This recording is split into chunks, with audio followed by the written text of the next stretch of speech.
Story zone, তোমার অনুভূতিদের খুঁজে নাও এখানেই। ভালোবাসার মুহূর্তেই ফোনটা হয়ে দাঁড়ালো বাধা। বিরক্ত হলো খুশবু। একাকী লজ্জার মাঝেও একটা স্বস্তি ছিল, কেড়ে নিল সেটা। ফোঁস করে নিঃশ্বাস ফেলে খুশবু। বিগড়ে গেছে মেজাজ, রোমান্টিক মোডটা তছনছ করলো কি, সেটাই দেখতে ফোন হাতে নেয়। আননোন নাম্বার থেকে কল এসেছে, সাথে একটি মেসেজ। ফোন রিসিভ করে খুশবু। বলেছিলাম না ধ্বংস হবে। অনেক উড়েছিলে আকাশে, শাহিরের মুখের কথা ফেলনা নয়। বিয়ে হতে না হতেই এই অবস্থা স্বামীর। খুব খারাপ লাগছে তার কথা ভেবে, আর তোমার অবস্থা দেখে পৈশাচিক আনন্দ বোধ করছি খুশবু। ধীর স্থির অবিচল সম্পূর্ণ কায়া। তমাশার অস্পষ্টতায় সোজা হয়ে দাঁড়িয়ে খুশবু। কত পরীক্ষা আছে সামনে বাকি, এই শক্ত স্তম্ভকে নড়াতেই তোড়জোড় করছে সকলে। তাদের তালিকায় সাহিরের নামটা যোগ হলো। হৃৎপিণ্ডে ছুরির ন্যায় কথার আঘাত করে। অদৃশ্য রক্তক্ষরণ হচ্ছে বক্ষপিঞ্জর আড়ালে লুকিয়ে থাকা চিত্তে। কেটে যাওয়া ফোনটি এখনো কানে নিচে দাঁড়িয়ে।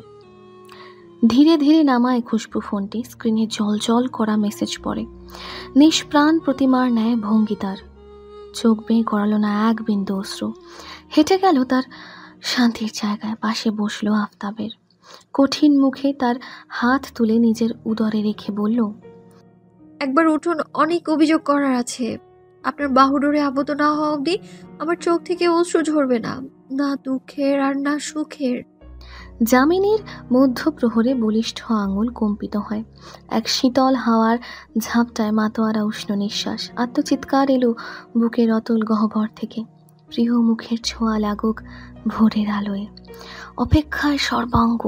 প্রভাতের প্রথম কিরণ যেন আসে তারই আমর্ষে। বিশ্রামে স্থির স্বপ্নের জগৎ। পাশে থাকা মানুষের অনুভব নিবিড়। নিজের দেহের সাথে লড়াইয়ে অবতীর্ণ রাতের প্রহর এবারও হার মানল আর একবার। 3 মাসের অন্তঃসত্ত্বা খুশবু। আজ থেকে আরো 3 মাস আগে এই খবরটা সর্বপ্রথম আফতাব জেনেছে। তারপর একে একে বাড়ির সকলে। কোনো খুশির রেশ নেই খুশবুর মুখে। বাড়িতে কোনো হইচই নেই, তবে রুমানা মির্জা নিজেকে স্বাভাবিক করেছেন স্বামীর সাথে। 5 মাস যাবৎ একই ছাদের নিচে থেকেও অচেনার মতন ব্যবহার করেছিলেন। চোখে চোখ পড়লেও এড়িয়ে যেতেন। ঘরে নতুন অতিথি আসছে শুনে অন্তত ছেলের এই অবস্থায় শোক কিছুটা কাটিয়েছেন। খুশবুর যত্ন করতে চাইলে মেয়েটা কেমন পালিয়ে বেড়ায়, কারো সাথে কথা বলে না তেমন। নিজেকে শক্ত করেছিল আফতাবের এই অবস্থার পরিবর্তিতে। হুট করে অনুভূতিহীন হয়ে পড়ল কেন? নায়লা বেগম ফোনের উপর ফোন দিয়ে যান, রিসিভ করে না খুশবু। জরিনা বেগম অন্তত একবার হলেও এসে দেখে যান আফতাব খুশবু দুজনকে। কোনো লাভ হয় না। খুশবুর মুখভঙ্গি শক্ত। মনেই হয় না সে তার অনাগত সন্তানের মা হতে চলেছে। 2 রকমের পরিবর্তন দেখে খুশবুর মাঝে। রিত খালা রুমানা মির্জার পাশে দাঁড়িয়ে বললেন, দেখেন বড় আপা ফুলের মুখটা, এতদিন কত শক্ত হইয়া আসছিল, সবাইরে সাহস দিতাছিল, হুট কইরা কেমন মনমরা হইয়া গেল। মা হওয়ার কোনো খুশি নাই মুখে, নিজের যত্নও করে না। অযথা ভাঁজ করা কাপড় খুলে আবার ভাঁজ করছে খুশবু। মাথা ঠিক জায়গায় নেই তার। কি থেকে কি করে নিজেও জানে না। একটু আগে অন্যমনস্ক হয়ে ডালে চিনি দিয়ে এসেছে। রীতা বেগম খেয়াল করেন বিষয়টি। রুমানা মির্জা কি বলবেন ভেবে পেলেন না। উল্টো চোখ থেকে অশ্রু ঝরিয়ে বললেন, খুশি দুজনের, একজন একা কিভাবে অনুভব করবে? রীতা বেগম একটা শেষ চেষ্টা করেন। 1 গ্লাস দুধ গরম করে নিয়ে দাঁড়ালেন খুশবুর সামনে। মুখে হাসি টেনে বললেন, বউ তুমি না চকলেট দুধ পছন্দ করো, এই যে দুধ আনছি, কয় চামচ পাউডার দিমো? নিষ্প্রাণ চোখ তুলে চায় খুশবু। গোলগাল প্রতিক্রিয়াহীন মুখ। বলে উঠল, খাবো না। এটা কেমন কথা, একটু খাইয়া দেখো। রান্নাঘরে ফিরিয়ে নিয়ে যান। এরূপ রুষ্টতা বিগত 3 মাস যাবৎ দেখে আসছে পরিবারের সকলে। এক কথার মানুষ হয়ে উঠেছে খুশবু। মেলামেশা একদমই কম। নিজের মতন একাকী কাজ করে, নিশ্চুপ খেয়ে উঠে যায়। প্রশ্নের উত্তর ভদ্রতা বজায় রাখতে দেয়। তাছাড়া একগুঁয়ে স্বভাবে গ্রাস করে ফেলেছে তাকে। আজকাল বারান্দায় দেখা যায় তাকে। আফতাবের কাছে তেমন একটা দেখা যায় না। রাত 10টা অবধি রীতা খালার দায়িত্ব আফতাবের পাশে থাকার। বদলে যাওয়া নিয়ম মোতাবেক খুশবু বারান্দায় বসে। সোফার উপর পা তুলে বসেছিল কিছুক্ষণ, পরপর হুট করে মনে এলো তার মধ্যে আছে অন্য একজনের বসবাস। তার নড়চড় সবটাই অনুভব করবে সে। এভাবে পা গুটিয়ে বসে থাকলে সমস্যা হবে তার, সেও কিছু বলতে পারবে না, গোপনে কষ্ট সহ্য করে যাবে। আকাশের গোলাকার চাঁদের দিকে মনোযোগী ভঙ্গিতে চেয়ে আছে। ঠিক তখনই অনুভব করলো কারোর উপস্থিতি। সাদা পাঞ্জাবি পরে পেছনে হাত বেঁধে এসে দাঁড়িয়েছেন রফিকুজ্জামান মির্জা। বিগত 5 মাস যাবৎ পরিবারে এক গুমোট পরিস্থিতি, কখনো চঞ্চল, কখনো শক্ত মেয়েটি, আজ কঠিন। ভারী গলায় প্রশ্ন করলেন, ঘুমাবে না? খুশবু মুখ ফেরায় রফিকুজ্জামান মির্জার দিকে, ক্লান্ত দৃষ্টিতে চেয়ে বলে, ঘুম আসছে না বাবা। আফতাবের পাশে গিয়ে না হয় বসো। খুশবু আর জবাব দিল না। কেন বসবে ওই লোকটার পাশে? সে শুনেও তার কথা শোনে না। আফতাবের নিস্তব্ধতায় অতিষ্ঠ হয়ে উঠেছে খুশবু, মানসিকভাবে অসুস্থ হয়ে পড়ছে। মনে হচ্ছে সে ইচ্ছে করে এমন করছে। কত হাসি নিয়ে বাবা হওয়ার সুসংবাদ দিয়েছিল, ভেবেছিল হয়তো জোর পাবে, কই পেল না। প্রতি রাতে অপেক্ষা করেছে, উঠেই শক্তভাবে জড়িয়ে ধরবে। এই অপেক্ষায় আরও 3 মাস কেটেছে। একা গর্ভে ধারণ করছে, নিজেকে সামলাচ্ছে, তাকে সামলানোর জন্য আফতাব নিজের মধ্যে নেই। চোখ নামিয়ে নিল খুশবু, যাবে না সেই লোকের কাছে। রফিকুজ্জামান মির্জা এসে বসলো খুশবুর সামনে, বলল, রেগে আছো আমার ছেলের উপর? তুচ্ছ হাসলো খুশবু। রেগে? সে কি রাগ বুঝে? রাগ বুঝলে হয়তো এভাবে পড়ে থাকতো না। খুশবু মাথা দুলিয়ে না বোধক উত্তর দিল, দেখো মা, আমরা কী বা করতে পারি বলো? তুমি না খুব স্ট্রং একটা মেয়ে, তুমি আমাদের সামলেছো, আর তুমি এখন ভেঙে পড়লে চলবে? আমার নাতি অথবা নাতনির জন্য অন্তত। আমি ভেঙে পড়িনি বাবা। ভেঙে পড়লে হয়তো আমিও আপনার ছেলের পাশে নিথর হয়ে পড়ে থাকতাম।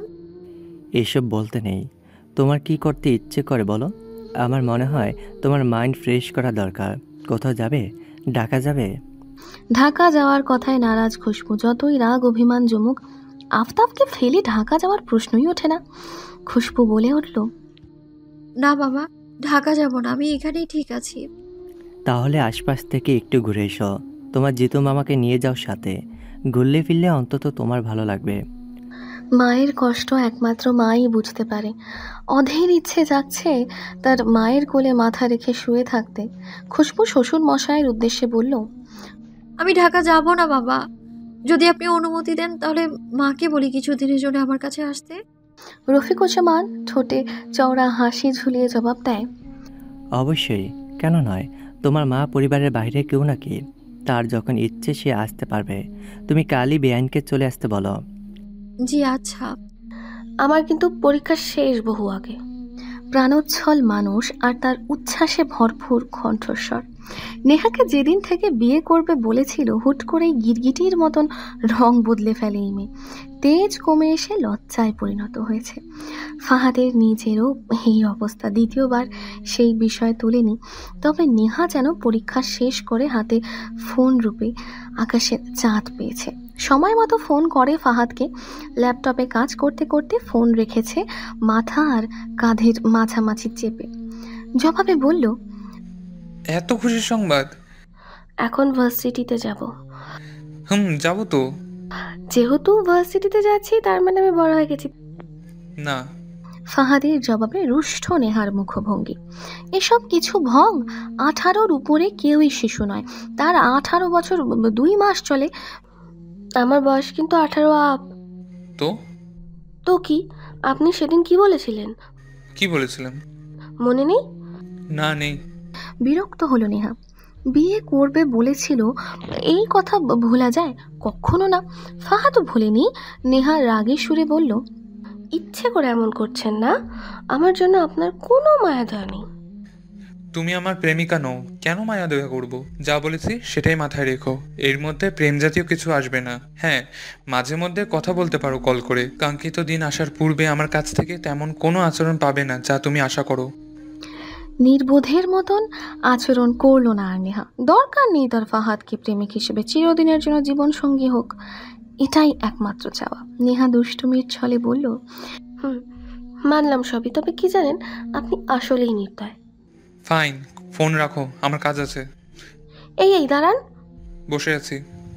না মানে আমি আর একটু বড় হলে আপনি আর একটু বড় হবেন, মানে বুড়ো হবেন। নেহার এরূপ কথায় দুদিকে মাথা দোলায় ফাহাদ। নেহাকে প্রতিশ্রুতি দিয়েছে, তবে সামলানো কঠিন। জবাবে বলল, তুমি নিজে চুজ করেছো, আর কেন অপশন রাখো নি হাতে? আর আমি এখন ফোন রাখছি। আপনি নিষ্ঠুর হবেন ভাবিনি। আমার জন্য না হোক, আপনার সন্তানের জন্য একবার চোখটা মেলে চাইতে তো পারতেন, তাকে ছুঁয়ে দিতে পারতেন। আমাকে আর তাকে বিগত 3 মাস যাবৎ একা একা করে রেখেছেন আপনি। শীতল নিশি নিস্তব্ধতায় মেশা অসুখ, জ্যোৎস্না ঢালা অখিলে নেই কোনো নক্ষত্রের মেলা। পবন বইছে, তবে হিম। শান্ত সুরে অভিসঙ্গের গোপন বাণী শুনিয়ে গেল এইমাত্র। নিভৃত রাতের প্রান্তরে হৃদয় জুড়ে অস্থৈর্য। দৃষ্টি উঁচু টিলার দিকে গেল।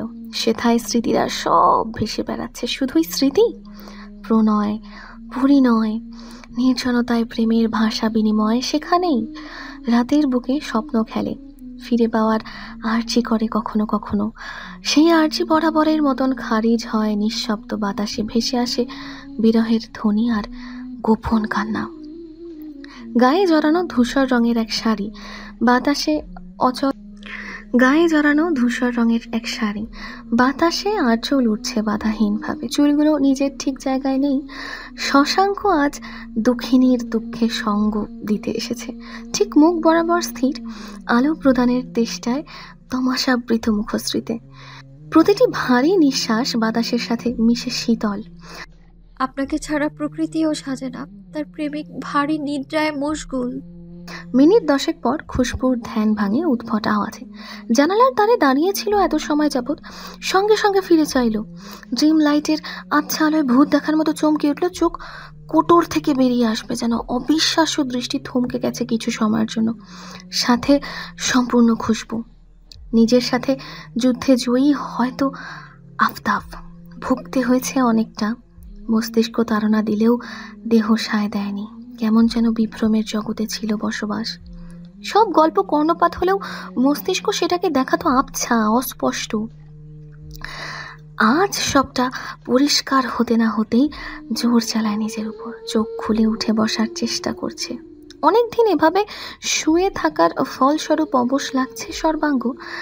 তার বড় চেষ্টায় কমতি নেই। একটি সময় পড়ে যেতে চাইলে এক দৌড়ে এগিয়ে আসে খুশবু, যে কিনা মূর্তির মতো দেখছিল সবটা। এখনো বিশ্বাস হয়নি যদি এটা কোনো সুন্দর স্বপ্ন হয়, তাহলে যেন ঘুম না ভাঙে।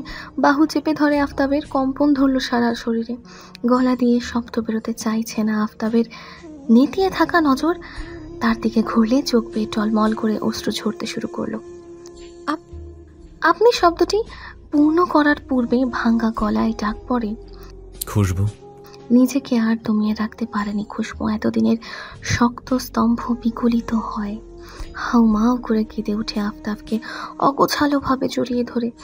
আফতাব অসহায়, শক্তি পাচ্ছে না হাত বাড়ানোর, এমনকি কথা বলার। অস্থির হয়ে উঠেছে শুধু চিত্ত। খুশবু মুখ তুলে গালে হাত বুলায়, হেঁচকি তুলে বলতে লাগলো, আপনি সত্যি ঠিক হয়ে গেছেন? বলুন না, আপনি সত্যি সত্যি আমি আপনাকে জাগ্রত দেখছি, তাই না? আফতাব ঘন ঘন নিঃশ্বাস ফেলে মাথা তোলায়। ভারী কণ্ঠে বলার চেষ্টা করলো, ও হ্যাঁ। উঠে দাঁড়ায় খুশবু।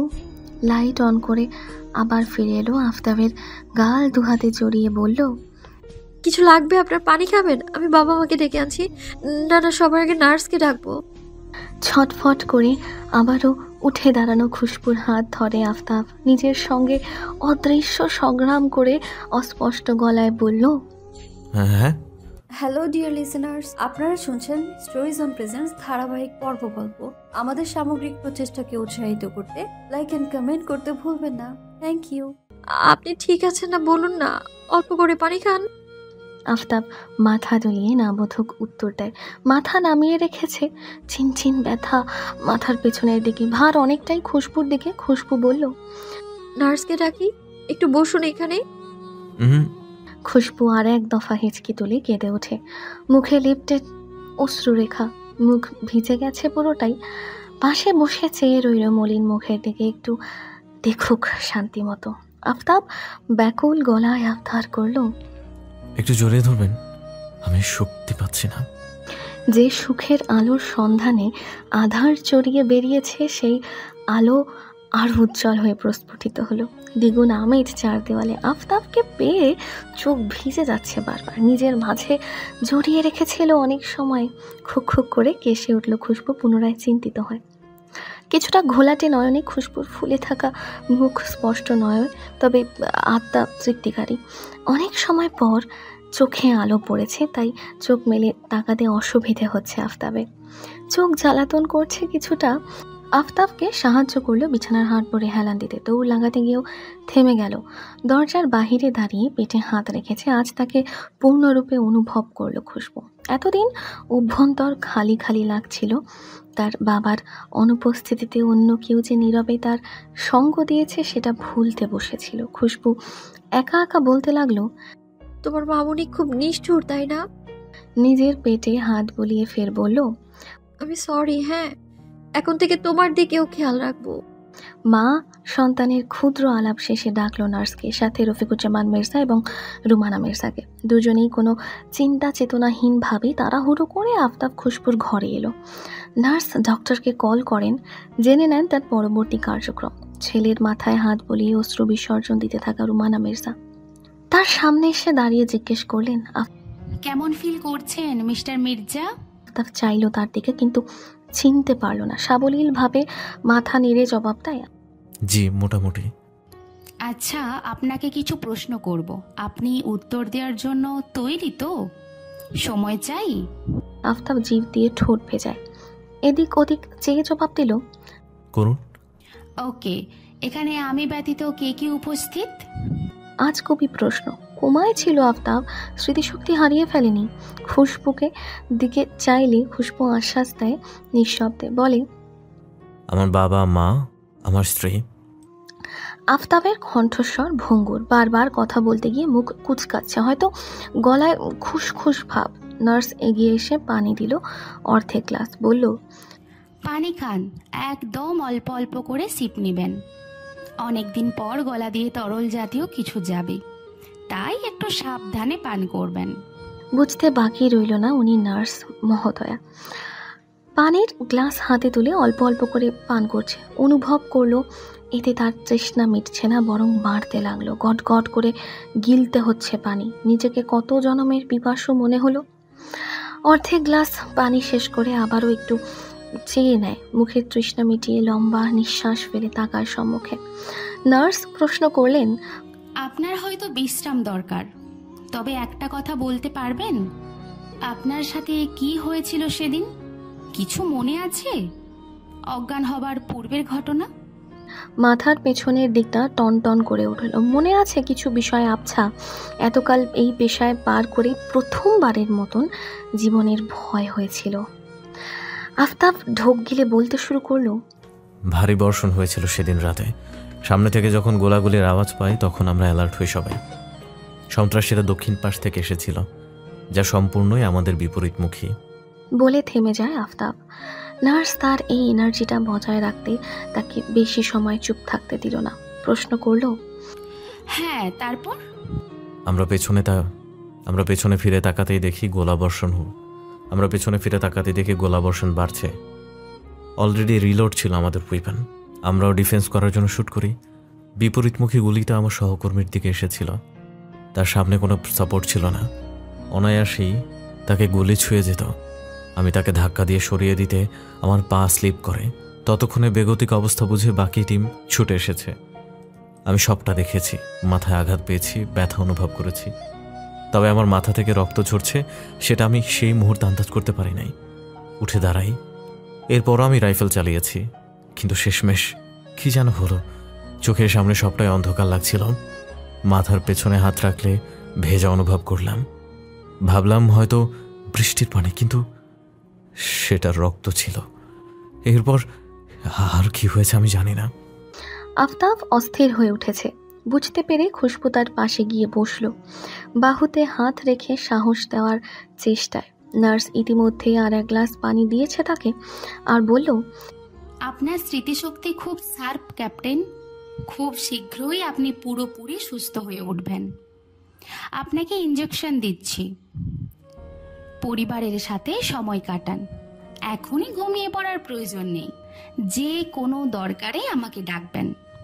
নার্স তার কাজ করছে আন্তরিকতার সাথে। খুশবুর আসল চরিত্রটাও আফতাবের সাথেই ফিরে এসেছে। গুমট আবছায়া আর নেই সেখানে। ক্যাপ্টেন ডাক অন্য কারো মুখে শুনে আনমনে মেজাজ খারাপ হলো তার। যেন ঘাড়ে দুজন বসে, একজন বলছে সে তার কাজ করছে, এতে যেমন জেলাস হওয়ার কিছু নেই, আর একজন বলছে এই মহিলা তোর ক্যাপ্টেনকে ক্যাপ্টেন দেখেছে। মানুষ আবার দুষ্ট বুদ্ধি দ্রুত গ্রহণ করে, খুশবুও করলো তাই। তবে এই জ্বালাতন প্রকাশ করার মতন পরিস্থিতি নয় এটা। নার্স খুশবুকে ডাকলেন, বললেন, ওনার যত্ন নিন, মানসিক যত্ন। পুরনো ভালো স্মৃতি তুলে ধরুন ওনার সামনে। কান্নার দুঃখ প্রকাশ করে দুর্বল করলে হেতের বিপরীত হবে। জি ধন্যবাদ মিস ইভা। হেসে জবাব এলো, ওয়েলকাম। তবে আমি মিসেস ইভা। খুশবু আপনা আপনি হেসে ফেলে। মহিলা তাহলে বিবাহিত। এই যাত্রায় জ্বালাতনের মাত্রা ক্ষীণ হয়ে এসেছে। ভালো লাগছে তার। জুতো ছিঁড়ে যাওয়ায় ভীষণ রকমের বিরক্ত চিনিয়া। একটু পর ক্লাস শুরু, এরপরই প্রেজেন্টেশন। শাড়ি পরে একেবারে টিপটপ হয়ে এসেছে, তার মধ্যে যদি জুতোটা ছিঁড়ে যায় কেমন লাগে। এভাবে ক্যাম্পাসে প্রবেশ করা যাবে না। ঠিক তখনই আশেপাশের কিছু ছেলেপেলেদের চোখ পড়েছে তার উপর। তার পূর্বেই জুতোর দিকে আজে বাজে ইঙ্গিত ছুড়ে দিচ্ছে। শুনতে পেল জিনিয়া। রাগে গজগজ করে এগিয়ে দুটো থাপ্পড় দেওয়ার ইচ্ছে জাগলেও ছেঁড়া জুতো নিয়ে সেটা সম্ভব নয়। ছেলেগুলোর হাসির পরিমাণ বাড়ল। আরও কিছু নোংরা কথা ছুড়ে দিচ্ছে জিনিয়ার দিকে। দেহের অঙ্গ প্রত্যঙ্গ দিয়ে দিনে দুপুরে নোংরামো। কোথায় যাচ্ছে এই সমাজ, সমাজের মানুষ, ভাবলো নেহা। জুতোর দিকে খেয়াল না করেই হেঁটে যেতে থাকে ছেলেগুলোর দিকে। আজ এই ছেঁড়া জুতো দিয়েই পেটাবে। হাঁটতে হাঁটতে পায়ের সাথে শাড়ি আটকে পড়ে যেতে চাইলে শক্তপোক্ত হাত পেছনে হাত টেনে ধরে। এক টানে সোজা করে দাঁড় করিয়ে ছেড়ে দিল হাত তৎক্ষণাৎ। নোমান বলল, মুখের সাথে সাথে হাঁটা চলারও লাগাম টানতে হয়। আপনি আবার এসেছেন নীতি বাক্য ছাড়তে। আমি আসছি বাধ্য হয়ে। একই বাসিটির মেয়ে রাস্তায় মুখ থুবড়ে পড়ে গেলে মান সম্মান আমার বাসিটির যাবে। বলে ছেলেগুলোর দিকে চাইল নোমান। চোখে কালো রঙের সানগ্লাস পরা ছিল, সেটি নামিয়ে শীতল দৃষ্টি ছুঁড়ে তাদের দিকে। ইতিমধ্যে সাথে থাকা ছেলেগুলো বকাটে ছেলেগুলোর দিকে এগিয়ে গেলেই দূরে পালায় তারা। জিনিয়া দেখলো সবটা, বুঝলো। পরপর নোমানের দিকে চেয়ে বলল, আমাকে বাঁচিয়ে ছেলেগুলো ধোলাই করে হিরো সাজা হচ্ছে। শাড়ি পরলেই সবাই হিরোইন হয় না তো? আমার এখানে হিরো সাজার প্রশ্নই ওঠে না।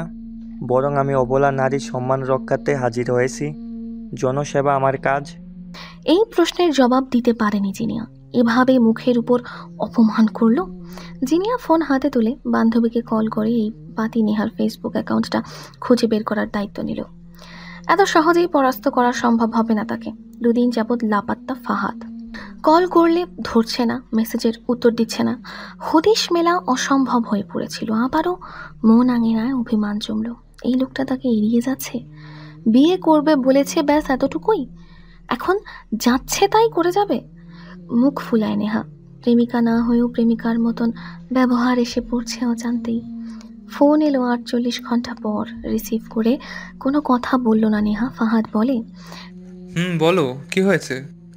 একটা ছেলে আর একটা মেয়ে। কংগ্রেচুলেশনস। এমন জবাব কাম্য নয়। মুখের কুচকানো ভাব গাঢ়তর হলো। লোকটাকে ভালোবেসে আছে মহা বিপদে, পেয়েও যেন পায়নি। ফোঁস ফোঁস নিঃশ্বাস ফেলতে থাকলো ফোনের অন্য প্রান্ত থেকে। ফাহাদ শুনতে পায়, আলগোছে হেসে নেয়, আবার বলে, মিষ্টি কি ঢাকাতে পাঠাবে নাকি সিলেটে এসে খাবো? আপনি এমন কেন? আমি এমন নই, হওয়ার চেষ্টা করেছি যেন তোমার মনে বেহুদা প্রজাপতিটা না উড়ে। এভাবে চলবে না। চালাতে হবে। ভর্তির পরীক্ষায় মনোযোগী হও। এক পরীক্ষা যেতে না যেতে আর একটা। তাহলে বিয়ে শাদী করে সংসার পাতো।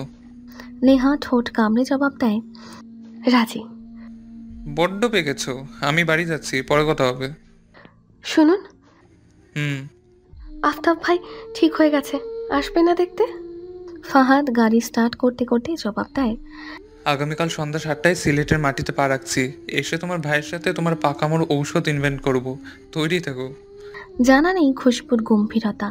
সচক্ষে দেখেনি আফতাব, তবে বিগত 3 দিনে দেখেছে তার বদলে যাওয়া রূপ। এই চঞ্চলতায় মিশে থাকা দায়িত্ববান চরিত্র।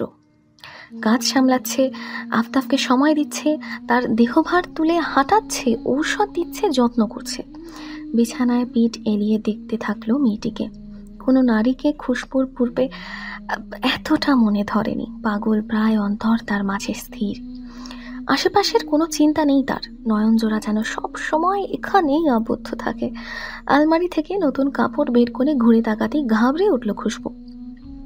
লম্বা চওড়া দেহের মানুষটিকে এভাবে দাঁড়িয়ে থাকতে দেখে ভরকে উঠেছে। দূরত্ব বেশি নয়, কয়েক ইঞ্চি, অনেকটা কাছাকাছি দাঁড়িয়ে মন ভোলানো দৃষ্টিতে তাকিয়ে খুশবু চোখ নামিয়ে তুলে পর্যবেক্ষণ করলো। ঠোঁট ভিজিয়ে প্রশ্ন করলো, কি চাই? দূরত্ব আরো কিছুটা ঘুচে গেছে। খুশবুর আপনা আপনি পিঠ ঠেকালো আলমারির সাথে। আফতাব খুশবুর মুখশ্রীর কাছে ঝুঁকে এসে বলে, আমার সব সময় সবভাবে আপনাকেই চাই। তাকানো গেল না আফতাবের চোখের দিকে। অগত্যা চোখ নামিয়ে নেয়। এরূপ মাদক চাহনিতে চাইলে শ্বাসকষ্ট উঠে যাবে। জবাব দেয়, আমি তো আছি। আপনি উঠতে গেলেন কেন? শুয়ে থাকলেই তো পারতেন। নড়াতে থাকা ঠোঁট থামাতে তর্জনী আঙুল ঠেকায় সেথায়। আফতাবের মতলব বোঝা দায় হয়ে পড়েছে। গোলগাল চোখ ফোর্সের দিকে নামিয়ে দাঁড়িয়ে থাকে নির্বিকার ভঙ্গিতে। আফতাব গালে গাল মেশায়, কানের কাছে মুখ এনে বলতে লাগলো, আমার দেহ না হয় নিথর ছিল, তবে মস্তিষ্ক সব সময় সচল ছিল জানেন। খুশবু কোনো জবাব দেয় না। বহুদিন পর আফতাবের স্পর্শ বিগলিত করতে শুরু করেছে। গলার সমস্ত জোর কেড়ে নিচ্ছে। উত্তরের অপেক্ষায় থেকে লাভ হয়নি। আফতাব নিজে থেকে বলতে লাগলো, আমাকে যা বলেছেন, যতবার ছুঁয়েছেন, সব অনুভব করেছি। খুশবু কত নির্লজ্জ হয়েছে। নির্লজ্জ না, উন্নতি হয়েছে। আমার ঠোঁট ছুঁয়েছেন, অথচ আমি আপনাকে কাছে টানতে পারলাম না। বেশ অসহায় বোধ করছিলাম। এবার সরাসরি ভালোবাসা দেখিয়ে দিন। খুশবু সময় নিয়ে মাথা তোলায়। জবাব আসে, তাহলে অসুস্থ একজন পুরুষের ফায়দা লোটার জন্য আপনার শাস্তি ভোগ করা উচিত। বলুন, কি শাস্তি দেয়া যায় আপনাকে? খুশবু মিনমিন করে জবাব দেয়, ক্ষমা করেও দেয়া যায়? একদম না। একজন আর্মি অফিসারের জীবনে ক্ষমা বলতে কোনো শব্দ নেই। আপনার বাবুর জন্য অন্তত তার মাকে ক্ষমা করা হোক। আফতাব মৃদু শব্দে হাসলো। ক্ষমা পাবে না কোনো রূপে। মিষ্টি শাস্তি ভোগ করতেই হবে তার। বহুদিনের তৃষ্ণার্ত চাতক সে। প্রিয়তমার সান্নিধ্য প্রয়োজন ভীষণভাবে। শাড়ির ভাঁজে উন্মুক্ত উদরে স্পর্শ পেতেই আরও পেছনের দিকে হেলে পড়ে খুশবু। অস্থিরতা তাণ্ডব শুরু করে হৃদগহ্বরে। স্পর্শ তার বিধ্বংসী, একেবারে নতুন মনে হচ্ছে। এতদিনের দূরত্বে যেন প্রথম স্পর্শ। লজ্জাবতী গাছের ন্যায় নিজেকে গুটিয়ে নেয়। তবে উষ্ণ প্রশ্বাস তাকে স্বস্তি দিলে তবেই না। অনুভব করা হয়েছে অনাগত প্রাণকে। এবার তার মায়ের শাস্তির পালা। দুহাতে নিজের সঙ্গে মিশিয়ে নিয়ে অতিশয় অধীর সুর টেনে আফতাব বলে ওঠে, সে বলছে হ্যাঁ তার মাকে শাস্তি দিতে। ঝটপট চোখ মেলে খুশবু। এই চোখ একদিন হয়ে দাঁড়াবে মৃত্যুর কারণ। এরূপ সম্মোহন থাকতে পারে কারো চোখে? বধ করতে দুবার ভাববে না যে? অশান্ত হয়ে ওঠে হৃৎপিণ্ড। খুশবু বোকা দৃষ্টিতে চেয়ে বলল, সে কখনো এমনটা বলতে পারে না। সে এটাও বলেছে আমি চোখে হাত দিয়ে আছি, তোমরা শাস্তি কার্যক্রম শেষ করে জানাও। হাসি আটকাতে পারেনি খুশবু। এত বড় একটা লোকের মুখে এসব কথা নিতান্তই হাস্যকর। কিছু সময় হেসে নেয়। এতে আফতাবের ঘোর লাগানো দৃষ্টির কোনো হের বদল নেই। যে আছে নিষ্পলক। বোঝা গেল বকাটের মতলব ভালো না। পালানোর পায়তারা করা উচিত।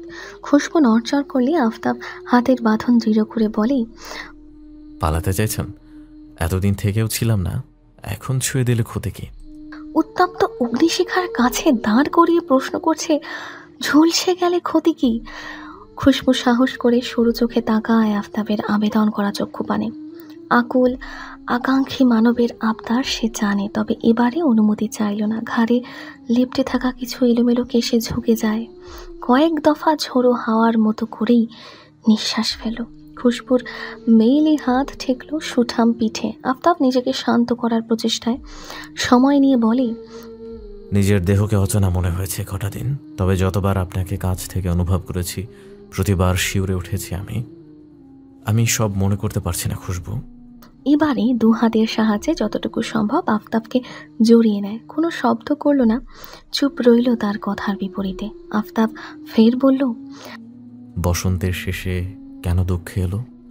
আফতাবের বেড়ে যাওয়া চুলের গভীরে হাত ডুবিয়ে খুশবু জবাব দেয়, বসন্তের শেষে দুঃখ এসেছিল বটে, সামান্য আঁচড় কেটে এক ঝুড়ি সুখ দিয়ে গেছে ক্যাপ্টেন। আপনার সন্তানকে আপনি ভুলে গেছেন? ঠোঁট প্রসারিত করে হাসে আফতাব। খুশবুর দৃষ্টিগোচর হয়নি সে হাসি। গাঢ় স্পর্শ এঁকে দেয় ঘাড়ে পরপর বারংবার। স্টোরি জোন, তোমার অনুভূতিদের খুঁজে নাও এখানেই।